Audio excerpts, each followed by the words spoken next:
Hari Raya Roti Tidak Beragi yang disebut Paskah sudah dekat. Imam-imam kepala dan ahli-ahli Taurat mencari jalan bagaimana mereka dapat membunuh Yesus sebab mereka takut kepada orang banyak. Maka masuklah iblis ke dalam Yudas yang bernama Iskariot, seorang dari ke-12 murid itu. Lalu pergilah Yudas kepada imam-imam kepala dan kepala-kepala pengawal bait Allah dan berunding dengan mereka bagaimana ia dapat menyerahkan Yesus kepada mereka. Mereka sangat gembira dan bermufakat untuk memberikan sejumlah uang kepadanya. Ia menyetujuinya dan mulai dari waktu itu ia mencari kesempatan yang baik untuk menyerahkan Yesus kepada mereka tanpa setahu orang banyak. Maka tibalah hari Raya Roti Tidak Beragi, yaitu hari di mana orang harus menyembelih domba Paskah. Lalu Yesus menyuruh Petrus dan Yohanes. Katanya, "Pergilah, persiapkanlah perjamuan Paskah bagi kita, supaya kita makan." Kata mereka kepadanya. Di manakah engkau kehendaki kami mempersiapkannya?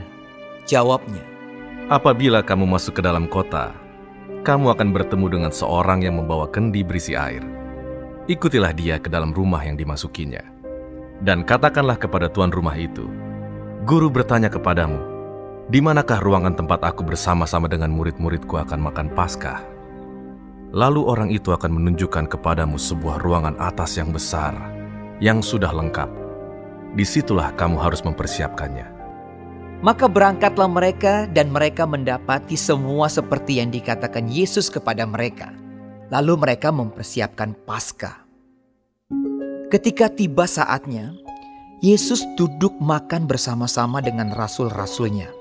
Katanya kepada mereka, Aku sangat rindu makan Paskah ini bersama-sama dengan kamu sebelum aku menderita.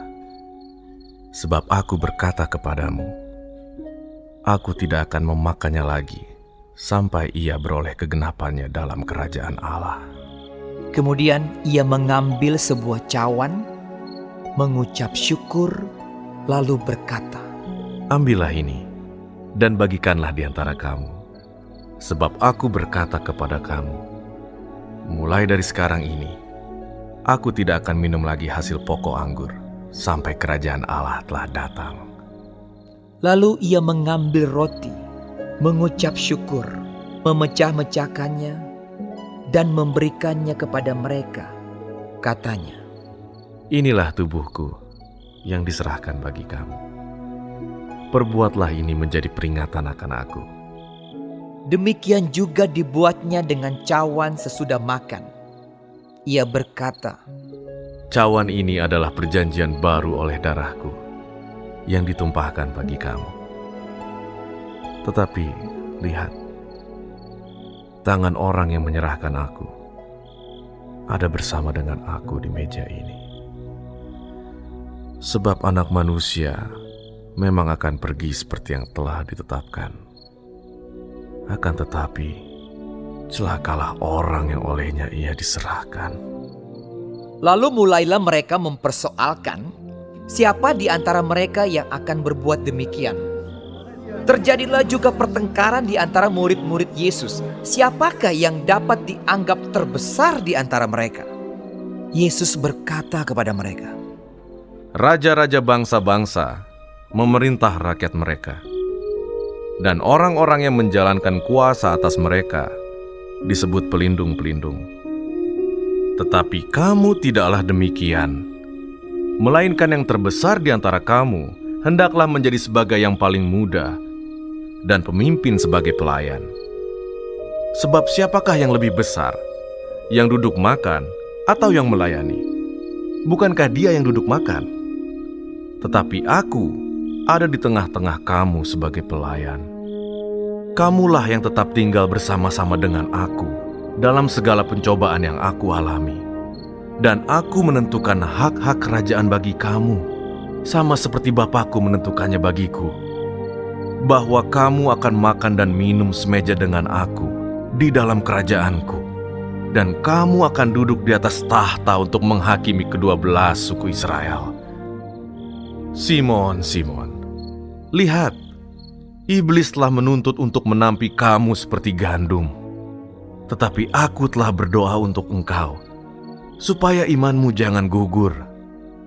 Dan engkau, jikalau engkau sudah insaf, kuatkanlah saudara-saudaramu. Jawab Petrus, Tuhan, aku bersedia masuk penjara dan mati bersama-sama dengan Engkau. tetapi Yesus berkata, Aku berkata kepadamu, Petrus, hari ini ayam tidak akan berkokok sebelum engkau 3 kali menyangkal bahwa engkau mengenal aku. Lalu ia berkata kepada mereka, Ketika aku mengutus kamu dengan tiada membawa pundi-pundi, bekal dan kasut, adakah kamu kekurangan apa-apa? jawab mereka. Suatu pun tidak. Katanya kepada mereka, Tetapi sekarang ini, siapa yang mempunyai pundi-pundi, hendaklah ia membawanya. Demikian juga yang mempunyai bekal. Dan siapa yang tidak mempunyainya, hendaklah ia menjual jubahnya dan membeli pedang. Sebab aku berkata kepada kamu, bahwa nas kitab suci ini harus digenapi padaku. Ia akan terhitung di antara pemberontak-pemberontak. Sebab apa yang tertulis tentang aku sedang digenapi. kata mereka.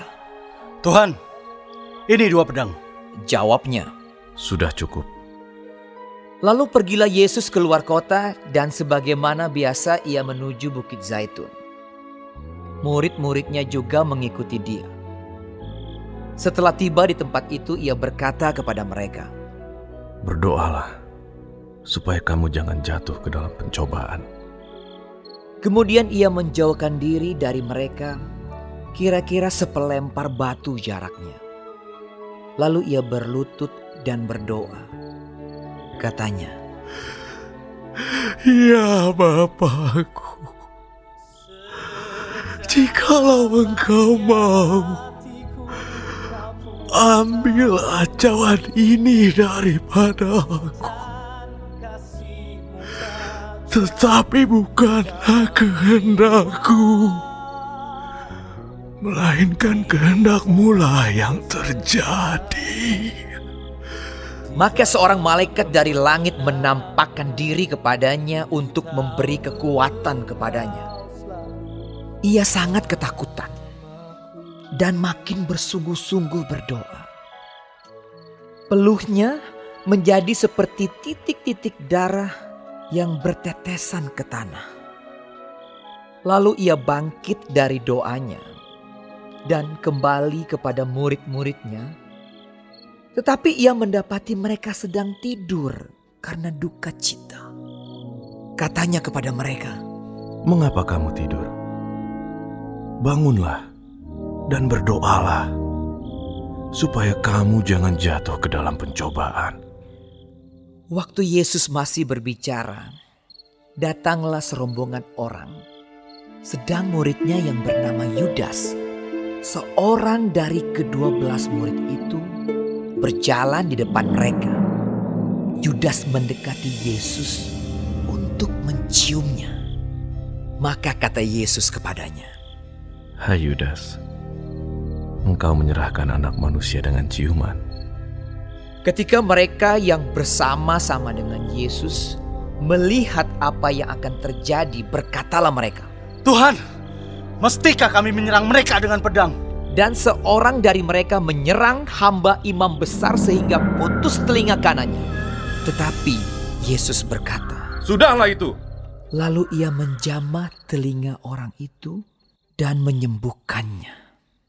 Maka Yesus berkata kepada imam-imam kepala dan kepala-kepala pengawal bait Allah serta tua-tua yang datang untuk menangkap dia.